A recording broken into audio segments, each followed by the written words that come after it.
All right, welcome to Witchpolice Radio. I'm here with two members of a band that is new to the podcast, but definitely not new to the local music scene. You guys have been doing this for quite a while now, and I'm sure we'll get into that. But the reason that I have you on the show today is because, at the time we're recording this, just a few weeks ago, you released a new album. So um, I figured it was a great time to reach out and have you on the show. I've been listening to your stuff for a while, and I think that the best way to start this off is if the two of you want to introduce yourselves and give a bit of background about the band and what it is you do musically. Yeah, I'm Brett. I'm the guitar player of the band. I've started it with Jordan and kind of written everything up to now. Yeah, and I'm Jordan, and we started it in 2009 or 10 or so, and I've been vocal and lyric writing ever since, and then booking the shows and handling all the business side of things Okay, for the okay. most part. Which is it's unfortunately like in the world we're in now, that's part of it, right? That's a huge part of it is doing that kind of you have to be a marketer and you have to be your own advertising agency basically and all this other shit just to That's right, yeah. get it out there. So that's a long time to be a band. A lot of local bands I talked to on the show have been around for considerably less than that, or they've been around for a couple of years and broke up and started something new. What is sort of the longevity? What is the reason for the longevity of Wilt at this point? Like, why do you think this has worked as a band and you're able to keep going? Ooh, that's a good one. I think what kind of helps the longevity is, to be honest, the surprising amount of replay value and the touring and the opportunities that we kind of get presented. It kind of keeps everything flowing, and the fans and everything else, right? Like, we couldn't do this without the fans. A little bit of backstory: we started this as a studio project, and then the album got popular and we decided to take it on the road, and it got even more popular. So it was solely like fan uh, fuel for the most part. That's cool because it's kind of the reverse of what most bands are doing too, right? Where they're touring constantly and then they release the record, and that's interesting. Well, I think that every city has its own very very loyal metal scene, right? I mean, I know that the metal scene as an umbrella genre has so many subgenres and different aspects to it, but just in general, it seems like a lot of cities have very like loyal and rabid metal fans who they find what they want and they really really stick with it. That's right. Yeah. I find Winnipeg is a little bit tricky with doom or the stuff that we play. Um, Not to say that our fans aren't here. It's just tricky. I feel like there's a lot of thrash and death metal bands like that come out almost every second week, right? Yeah, of So course, it's yeah, yeah. uh, kind of saturated a little bit, and we're kind of sticking out a little bit as something different, right? So, How has that sort of impacted you guys over the course of your existence as a band here? I mean, is it difficult to sort of figure out where you fit in as far as being on bills at shows and things like that because you're playing in a different style, even though it's a related style? sometimes it can be a little bit difficult because we want to have kind of, because we play black metal and doom and uh occult rock or other things, or stoner doom can kind of go adjacent to it. Yeah, But with that overabundance of kind of thrash bands and stuff like that, we mix very well with those shows. But ideally, we want like a whole like doom night or a mix of black and doom, right? It's a bit tricky here in Winnipeg. There was some, but unfortunately, maybe pandemic took a toll on them, or they just it from inactive, you know. yeah, yeah. Brett, were you going to say something? I was just gonna say that, I mean, we don't fit into a specific kind of genre, but we kind of can dip our toes in a little bit of everything. Like we have a little bit of everything that someone would like. I like to think. But yeah, I mean, we can play with thrash bands, we can play with doom bands, we can play with black metal bands. It all just kind of works out.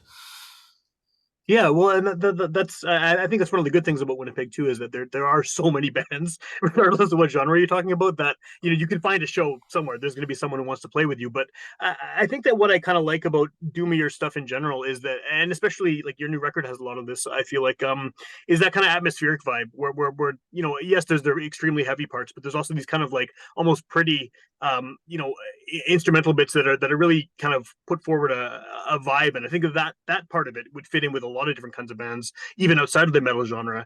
And then of course you have the parts that are just like punishingly heavy, and then that is going to appeal to a certain type of person as well.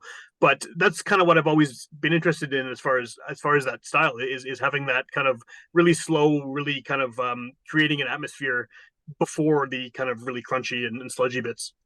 Yeah. Like, I mean, we have a lot of different influences too outside of metal. Like, we like post rock, I like country, there's anything really. Yeah. Just, it just, and that just kind of adds to our, I guess, our sound really. All those different influences, and we can take it places we want to. It doesn't always have to be heavy, right? Do you feel We like those? Oh, sorry. Go ahead. Yeah, we frequently, well, we try our best anyway to play Sled Island Festival, which is such an eclectic festival. I'm not sure Yeah. if you've heard or seen, but they have like rappers, R&B, they have drum and bass, they have like black metal, they have doom, they have everything, right? And we always try and jump on that fest because it's just so it just fits, and it's really nice to get like an eclectic crowd.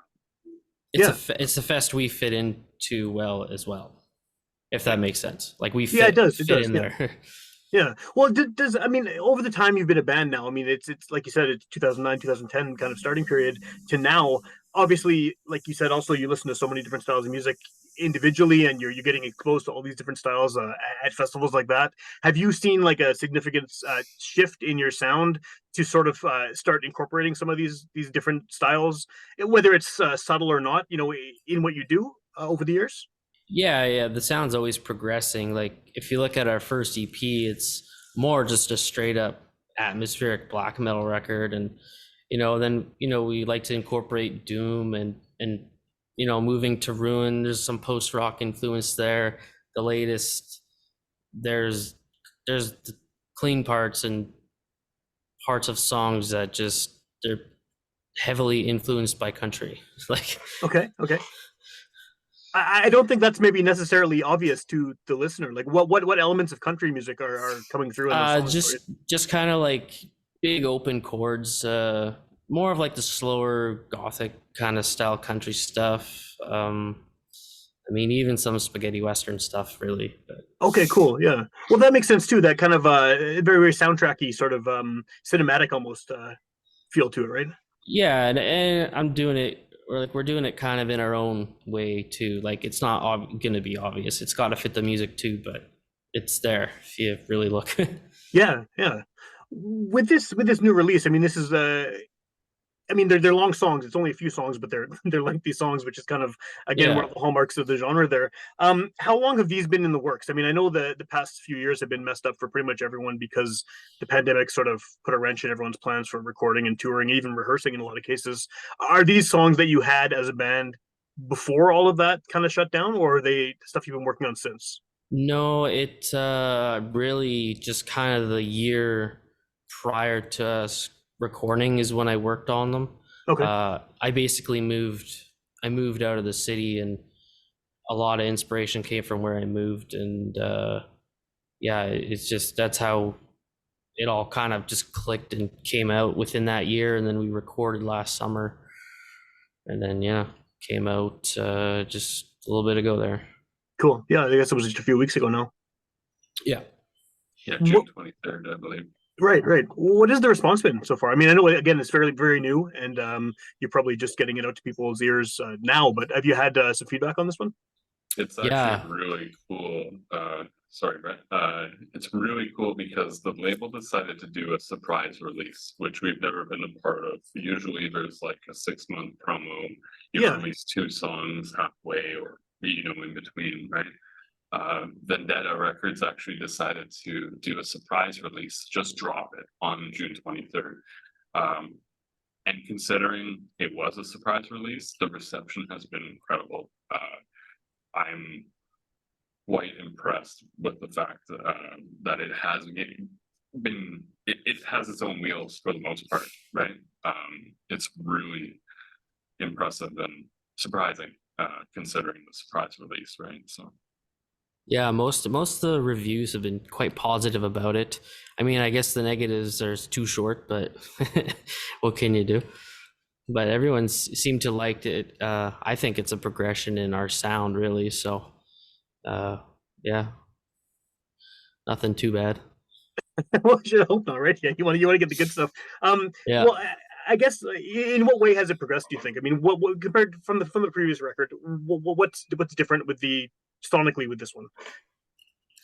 Well, like I'd say we just kind of slowed things down and used a lot more melodies as opposed to just like the tremolo picked leads. I don't know. It's a more mature, complex sound. I guess you could say, if that makes sense. Yeah, it does. It does. and vocally, I really used a lot of patience to let the music kind of shine through. In the past, I've always had not necessarily struggle, but I always wanted to fill with a lot of vocals. If you listen to moving monoliths like the Elder, it's just like a page of vocals. I'm like, and I'm looking at it now, and I'm like, what was I thinking? But with Hugin, it's like it was very methodical and purposeful with the vocals, and I Okay. wanted the whole band to shine because this is also kind of unique too, where we have a new lineup that we recorded with as well. And I think it correct me if I'm wrong, I think all five for the first time recorded, like including all of us, right? Whereas before it was four of us or three. Okay. Okay. Yeah. Two, I'd add. I guess yeah, we let the music kind of breathe a little more when it came down to vocals, and everything just we made sure everything complemented each other in the mix and everything like that. So yeah. What is the writing process for these songs? I mean, when do the vocals, I guess, come into the process?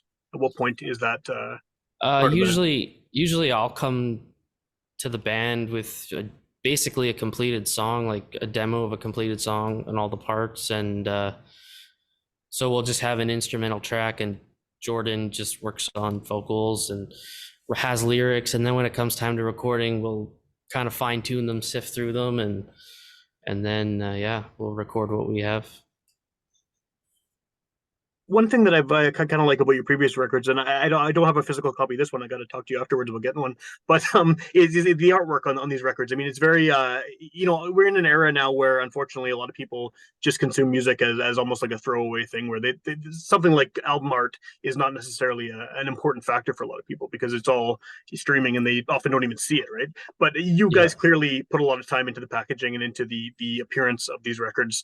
What is the what are you sort of looking for when it comes to designing or having designed the covers and the imagery that you put on the records?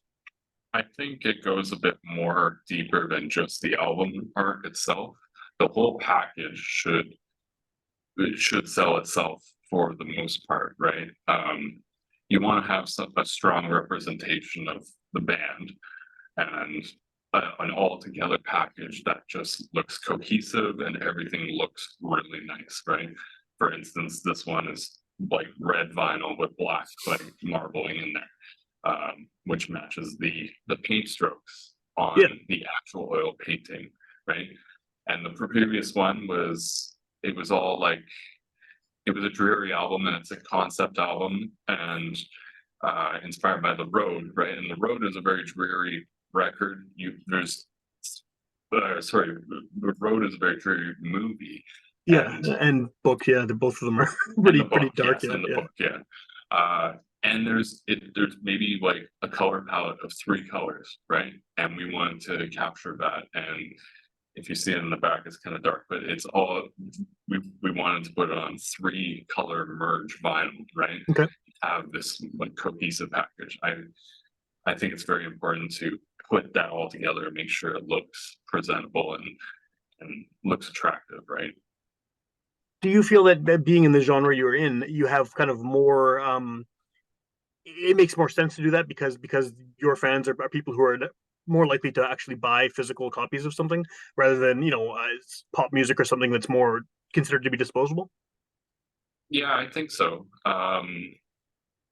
You know, you know, there's a lot of like black metal fans and doom metal fans that really are attracted to artwork and uh, looking at all the packages all together.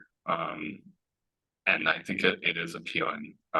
Not to say that less, not to say that we wouldn't do any less, right? We should do. There's something to be said about less is more as well, right? Sure. Like simple packaging and stuff like that. And I think the first album kind of speaks to that a little bit too, right? So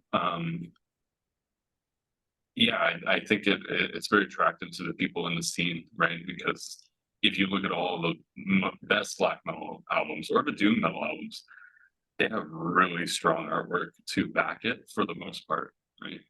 Yeah, and it's instantly recognizable what kind of music it is too, right? It's very strikingly Yeah, like, oh, this is a black metal record or this is a doom metal record for sure. It has that kind of immediate. You have an idea of what it's going to sound like. Might not be a perfect idea of what it's going to sound like, but you have a general ballpark of kind of what you're going to hear.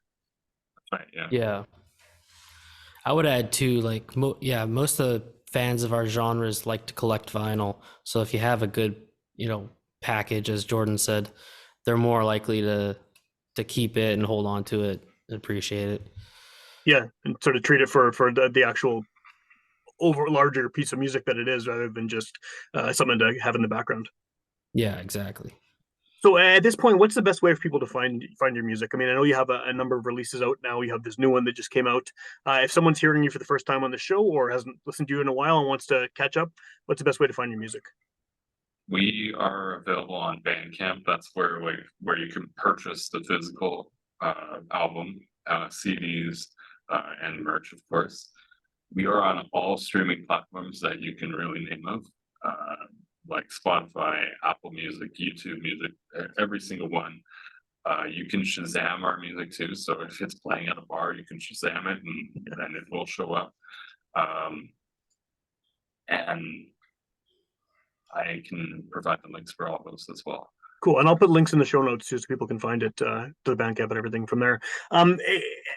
Also, I mean, this is a podcast that people could hear the day it comes out, or they could hear it a year later, or 2 years later, or whatever. What's the best way to keep track of what you're up to as far as shows and things that are happening, maybe of new releases by the time someone hears this?